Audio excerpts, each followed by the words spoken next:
Según los últimos datos ofrecidos por el Departamento de Educación, en Aragón hay 28 aulas cerradas a día de hoy en 24 centros educativos públicos. Desde que comenzó el curso se han cerrado 223 clases y esta semana se reabrirán 87. Aún no llevamos ni un mes de colegio y esto parece que va a ser una constante. Lo que queremos saber hoy es ¿cómo se está afrontando esta situación? Por ejemplo, cuando un alumno da positivo y se cierra la clase, ¿qué pasa? Según el Ejecutivo, se hacen pruebas a sus contactos estrechos. De las 4.500 pruebas PCR realizadas a escolares desde el principio de curso en Aragón, solo 5 han dado positivo. Según el Gobierno, los protocolos de higiene y seguridad están funcionando en los centros. Este que van a ver es el día a día en un colegio de Zaragoza. 9 de la mañana, entrada. Son los alumnos de tercero y cuarto. 10 minutos antes han entrado los de quinto y sexto y 10 minutos después lo harán los de primero y segundo. La COVID ha marcado todo el funcionamiento escolar. Se adaptan muy fácil, enseguida hacen suyas las normas y aprenden por dónde suben, por dónde bajan y dónde tienen que jugar.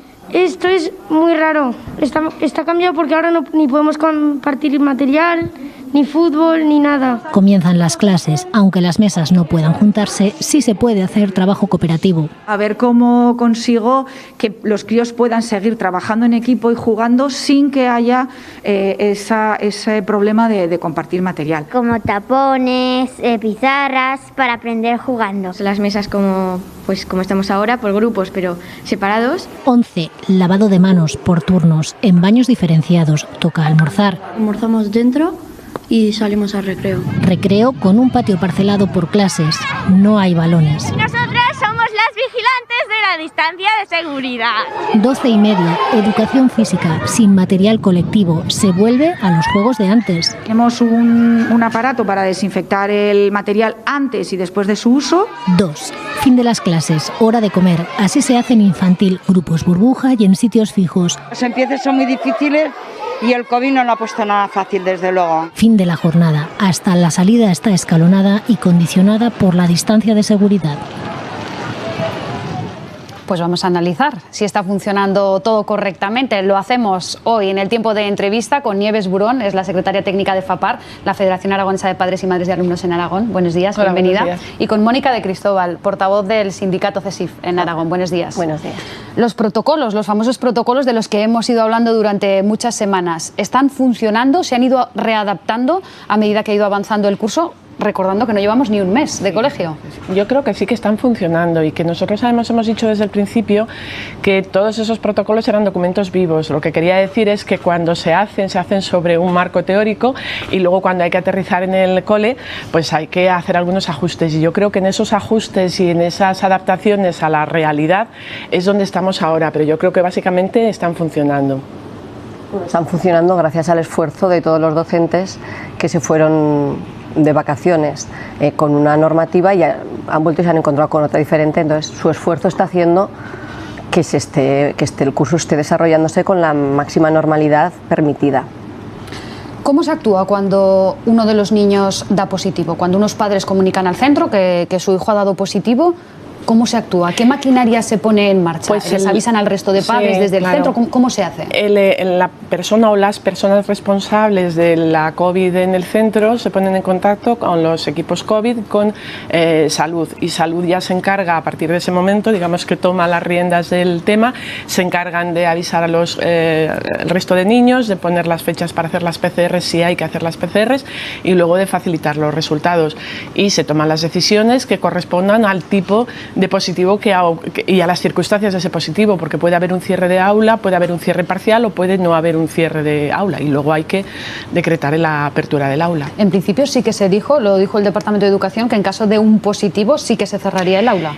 No es siempre esa la circunstancia, porque depende del positivo cuándo se haya producido. Tenemos el protocolo de salud que nos dice que se miran las 48 horas antes de haber iniciado los síntomas. Eso ha provocado que algunas algunas aulas cuyos síntomas han aparecido en fin de semana, por ejemplo, no haya sido necesario cerrarlas. Y yo creo que además están hasta ahora funcionando bien esos protocolos de salud, como muestra la noticia que habíais dado al principio de la cantidad de PCRs que se han hecho y la insignificancia de los que han aparecido. 4.505 positivos. Exacto, dentro de lo que es, digamos, ese contagio, con lo cual yo creo que es un procedimiento que además nosotros no cuestionamos en absoluto y nos confiamos totalmente en lo que salud determine.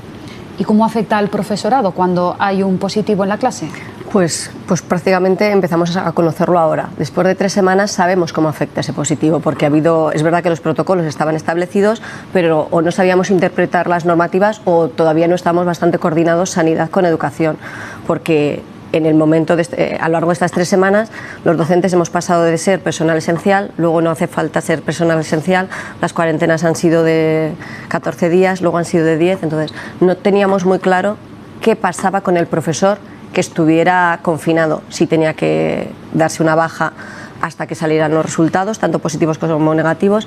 Con un resultado negativo se tenía que incorporar, había docentes que sus médicos les daban la baja y entonces hacían 40 días de cuarentena. O sea, los protocolos han estado allí, pero ha habido un poquito de caos con respecto al seguimiento de estos protocolos, tanto por el ámbito educativo como por el ámbito sanitario. Ha habido médicos que daban la baja directamente al compañero o compañera que se le había hecho el PCR y ha habido otros que no.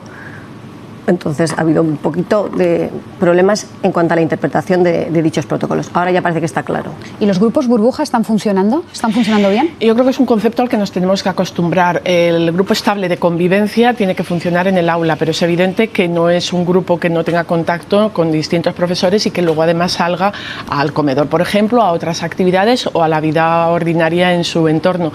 Con lo cual yo creo que ahí lo que tenemos que apelar es a la responsabilidad, primero colectiva y luego individual, para que en la medida de lo posible se respeten. Eso no significa que no se puedan tener vida fuera del aula, pero que hay que tenerla con todas las prevenciones y precauciones que marca el propio protocolo de salud. ¿Y el profesor, siendo que da varias clases a varios grupos burbuja, puede mantener ese grupo estable de convivencia de la misma forma que los niños? Hombre, puede mantener porque se nos ha dotado de los EPIs necesarios. Es cierto que han llegado muy tarde a muchos de los centros, pero ahora ya los tenemos. Entonces sí que es cierto, sí que se puede mantener, porque se han dado aumento de cupos y se han establecido más profesorado para poder impartir más áreas en menores grupos. Está costando, pero sí. Y está costando también que, por ejemplo, los mayores de 6 años, que es para los que es obligatorio, lleven la mascarilla todo el rato. Fíjate, los que mejor se están adaptando y los que mejor se están portando son sin duda nuestros alumnos, los que mejor están llevando esto. Aunque veíamos allí, como decía uno de los niños, que era todo muy raro. Era todo muy raro porque, claro, ya no pueden compartir determinadas cosas. Es un proceso de readaptación también para ellos. Efectivamente. Nosotros también creemos que es una realidad casi surreal. O sea, nos vamos adaptando, pero es verdad que yo decía el otro día que si de repente aterrizáramos ahora en un colegio sin haber vivido la evolución de estos 7 meses casi, pues nos daría un patatús, porque es un ambiente muy extraordinario y muy extraño. Pero yo creo que los niños, como todos, se están acostumbrando perfectamente a esta nueva situación. Necesitan entrar en las rutinas de por dónde tienen que entrar, de por dónde no tienen que entrar, de lo que tienen que hacer, de con quién se tienen que relacionar, de cómo lo tienen que hacer. Y yo creo que eso lo están haciendo estupendamente y además nos van a dar un ejemplo, porque yo creo que nos van a facilitar y nos van a quitar muchos de los miedos que las familias tenemos y que el profesorado tiene. Precisamente en ese sentido, empezó el curso, digamos, con un cierto ambiente de mucha preocupación, mucha incertidumbre. ¿Se ha ido calmando ese ambiente? ¿Está todo el mundo, los padres, los alumnos, están todos más tranquilos? A ver, estamos más tranquilos, evidentemente, pero la preocupación porque el virus sigue ahí. Es decir, esto no se ha pasado. Entonces, seguimos teniendo todavía algunas preocupaciones que tienen que ver con el funcionamiento del entorno educativo y de cómo se va a desarrollar la actividad educativa también y de la repercusión que esa actividad educativa tiene. ¿Qué les sigue preocupando?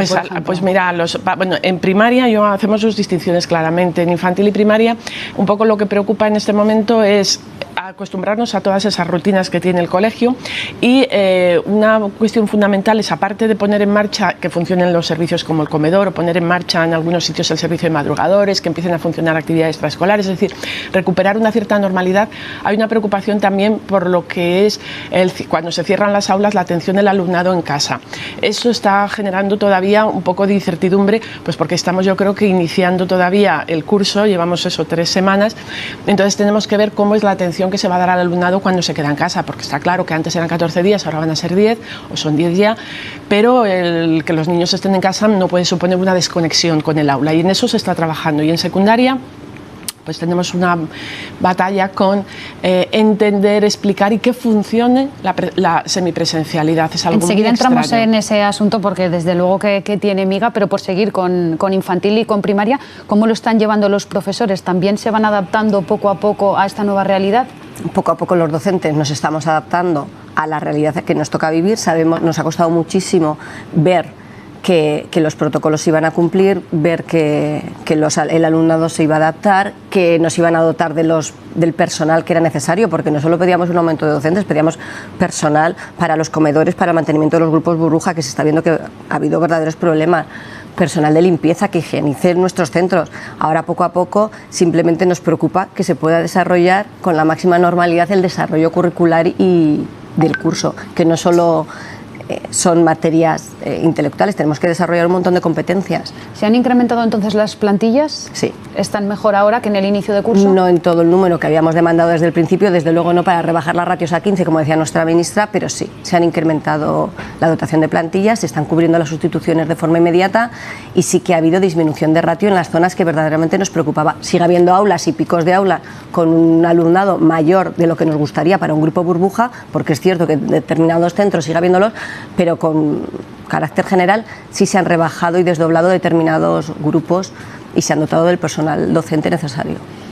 ¿Y qué pasa cuando el profesor se va a casa a nivel de trabajo? Es decir, ¿tiene que preparar ahora más cosas también por si hay algún episodio en el que tenga que trabajar desde casa? ¿Cómo es ahora ese papel del profesor?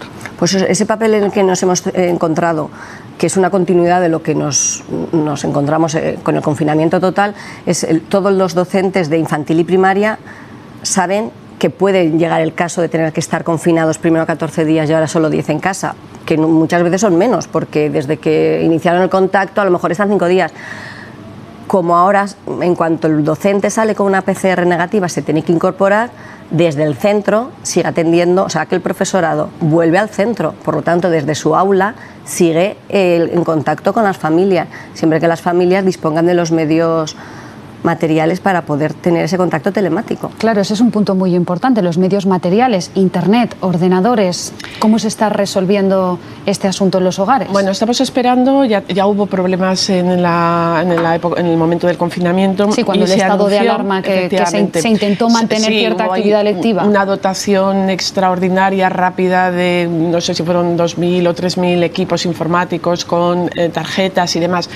Y ahora lo que se ha anunciado, en lo que nos correspondería a nuestra comunidad, es un plan de digitalización que se presentó en verano, en el que se anunció que dispondríamos de unos 10.000 dispositivos para distribuir desde los centros a las familias que tuvieran esas necesidades, pero no han llegado. Esto depende del Ministerio de Educación, está centralizada la compra según nos han explicado y nos han dicho que, bueno, que llegarán en el primer trimestre. Es algo que nosotros sí que estamos urgiendo, porque sí que evidentemente ya estamos detectando esas necesidades cuando hay estos confinamientos, aparte de otras necesidades que no están resueltas, como el tema de la conciliación, que tengo que comentarlo porque es un verdadero problema. Ese es un foco de verdadera angustia para muchas familias que se están viendo que se tienen que quedar en sus hijos con niños pequeños, tienen que quedarse con ellos y tienen verdaderas dificultades para establecer la conciliación, y además viendo que probablemente no les suceda una vez solo. O sea, esto no es como que te han cerrado el aula ahora y ya no te la van a volver a cerrar. Pues probablemente ocurra más de una vez, y ese problema lo tenemos todavía sin resolver. ¿Temen que académicamente les pase factura a los alumnos? A ver, el tema académico es un tema complejo. Nosotros trasladamos a las familias que tenemos que asumir todos que este no es un curso normal. No puede ser un curso normal en ningún caso. Y desde un punto de vista académico tampoco, ni lo fue el final del curso pasado ni lo va a ser este. Por eso es importante que se hagan las adaptaciones didácticas que ya se marcaban en el plan de apoyo y refuerzo que se publicó el 11 de junio. Y que esas adaptaciones lo que marcaban era determinar cuáles eran los aprendizajes esenciales, las competencias básicas, para que realmente la pérdida académica pues no sea limitadora de continuar luego en el sistema educativo, por decirlo de una forma muy rápida, para que no nos condicione. Los profesores han tenido que bajar el nivel, entre comillas, de lo que es la materia que tienen que impartir precisamente debido a estas circunstancias excepcionales.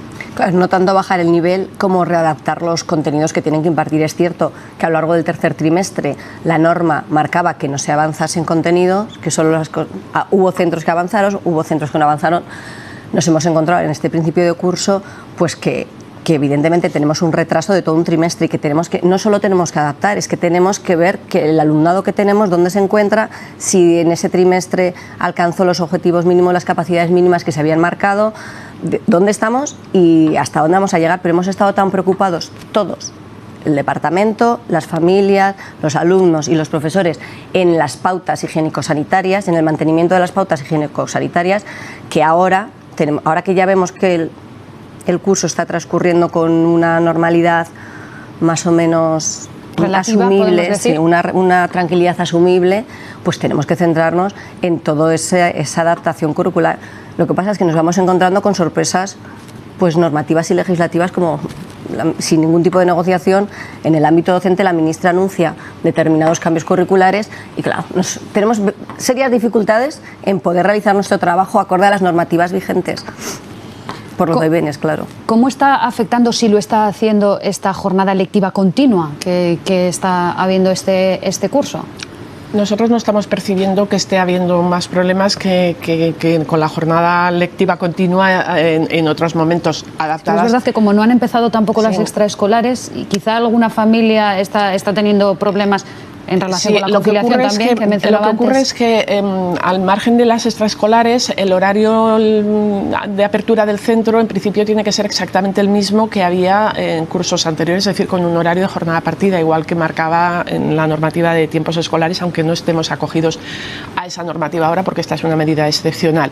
Entonces, en ese sentido, digamos que el periodo lo cubre el comedor escolar hasta que se acabaría el horario curricular en condiciones normales de la jornada partida. Sí hay familias que están teniendo algún problema de conciliación, pero yo creo que no tanto por el tema de las extraescolares que venían al final de la jornada, sino como por el tema de madrugadores a primera hora, que no lo tenemos todavía en todos los centros porque ha habido algunos desajustes, y en algunos casos pues porque tienen a los niños confinados y eso es un problema brutal. Hablaba antes del Ministerio de Educación. En los últimos días hemos conocido que ha autorizado a profesores sin máster a poder ser contratados para impartir clases. ¿Qué le parece? Pues, sí, nos parece fatal. Evidentemente, la dignificación docente implica por una preparación. Está claro que en este país, si nos interesa, si realmente queremos que la educación pública tenga unas garantías, que la sanidad pública, debemos invertir. El problema de que haya comunidades autónomas que no han realizado los deberes, no ha habido oposiciones, no ha habido preparación a lo largo de estos últimos años, aboca a que desde Madrid se tomen medidas que a otras comunidades autónomas no nos va a afectar. Aragón en este momento tiene suficiente amplitud de listas y de compañeros y compañeras preparados con ese máster como para poder asumir las sustituciones.